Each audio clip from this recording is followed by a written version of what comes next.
Hello, my name is Dr. Asley. I'm a board-certified fellowship-trained spine surgeon, and I'm the medical director here in Spine Treatment Center.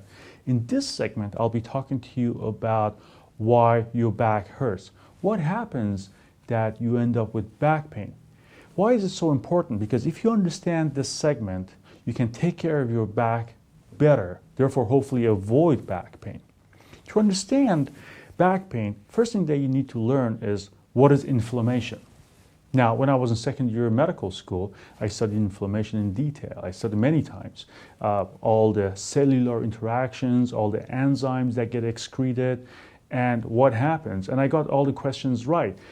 However, it took me many years to really understand what inflammation is, and I'm still, trying to learn.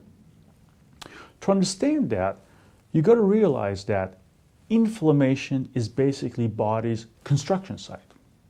That's all it is. To have pain, low back pain, two things needs to happen. One is injury, and two is the inflammation. It can happen simultaneously. As soon as the injury happens, you have inflammation and you have pain. And that happens when you have an accident or something, the pain comes on immediately and you know what has happened. Or the injury can come first, and then there's a lag between the injury and the inflammation. Lots of time patients come to my office and they say, I woke up in pain, I don't know what I was doing, but if you go back a day or two, they were doing something that injured their back, but there was a time lag between injury and inflammation, so they cannot connect, see what was the reason for their back pain. Now, let's talk about inflammation. Let's talk about construction site. Let's say there's a neighborhood and the earthquake comes in and one of the houses has a crack right down the porch. What's the first thing that happens? First, inspectors come to the area, and what the first thing they do is put fence around the house so they can do their job and nobody would come in and get injured again. That fence is pain.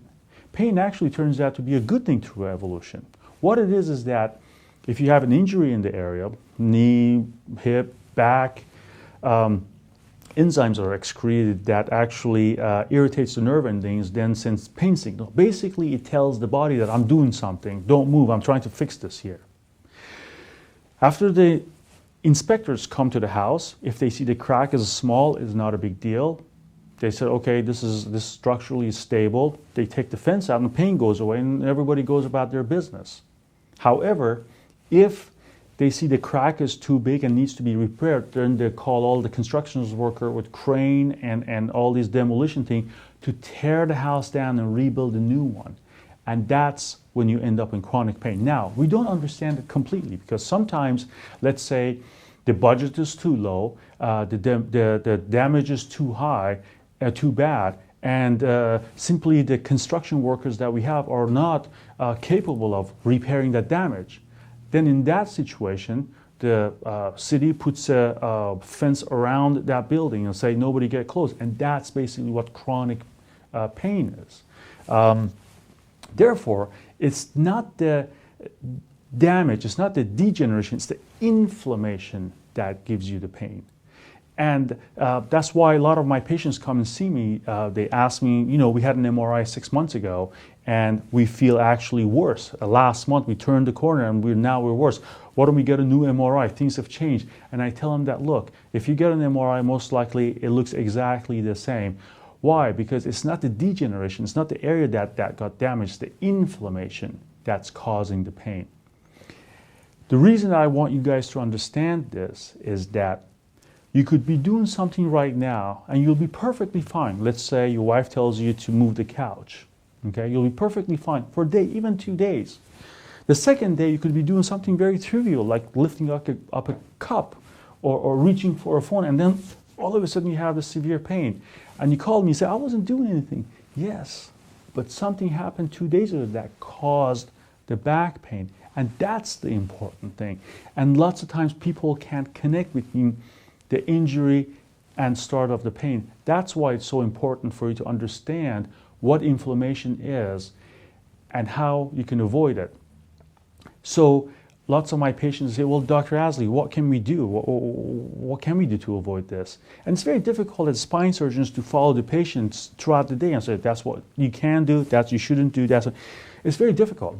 After all, you have to live your life. You can't just sit on the couch. That's by no means I say that. But you got to be very careful with your back. If you have to lift the object, you have to use correct ergonomics, put it close to your back. And if you really have a bad back that keeps flaring up, you should avoid lifting heavy objects. And that's the most important thing. And the way I explain to my patients is that if you think you shouldn't be doing something, you shouldn't be doing it. And that's the most important thing about your back. I try to simplify this very complex matter. We really don't understand it, why sometimes pain turns into chronic pain, and sometimes in some people gets better. After all, the more you study, the more confused you get. We know that the looks don't matter. You can get an MRI in different people. Some people have MRI which have a very minimal damage on the disc, very small tear, and they're in severe pain. And then you have MRIs of this older population, 75 and 80, that have discs that are just thrashed and nothing left and bone on bone, and they don't have any pain. Why? Because all about inflammation. And that's why sometimes when we try to decrease the inflammation with anti-inflammatories like epidural injection, cortisone injection, it takes 2 days for that pain to go down and the inflammation go down. I hope you enjoyed this segment and you understood. And if you have questions, just let me know. Have a nice day.